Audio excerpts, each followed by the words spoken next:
வணக்கம் நண்பர்களே. நம்ம இப்போ என்ன டாபிக் பார்க்க போகிறோம் அப்படின்னா தமிழ் இலக்கணம்.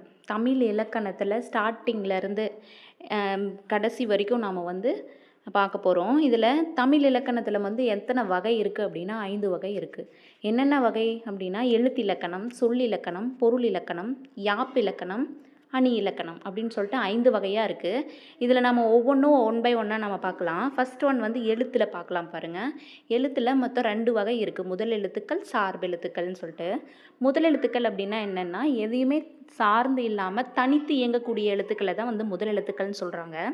அதில் என்னென்ன எழுத்துக்கள் சேர்ந்தது முதல் எழுத்துக்கள் அப்படின்னா உயிரெழுத்துக்களும் மெய் எழுத்துக்களும்.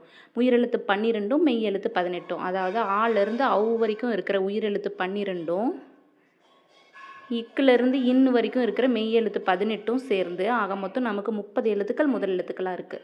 இப்போ நமக்கு கொஷின் வந்து முதல் எழுத்துக்கள் எத்தனை இருக்குது அப்படின்னு சொல்லிட்டு கேட்டோம்னா நமக்கு 30ன்றது ஆன்சர் தெரியணும். அடுத்து வந்து சார்பு எழுத்துக்கள். இதுலேயே பாருங்கள் கொஷின்லேயே ஆன்சர் இருக்குது. சார்பு எழுத்துக்கள்னாலும் ஒன்றை சார்ந்து இருக்கக்கூடிய எழுத்துக்கள் தான் சார்பு எழுத்துக்கள். அதாவது முதல் எழுத்துக்களை சார்ந்து இருக்கக்கூடிய எழுத்துக்கள் தான் சார்பு எழுத்துக்கள்னு சொல்கிறாங்க. இதில் மொத்தம் 10 வகை இருக்குது. என்னென்னா உயிர்மெய், ஆயுதம், உயிரெழுபடை, ஒற்றளபெடை, குற்றியலுகரம், குற்றியலிகரம், ஐகார குறுக்கம், ஔகார குறுக்கம், மகர குறுக்கம், ஆயுத குறுக்கம்.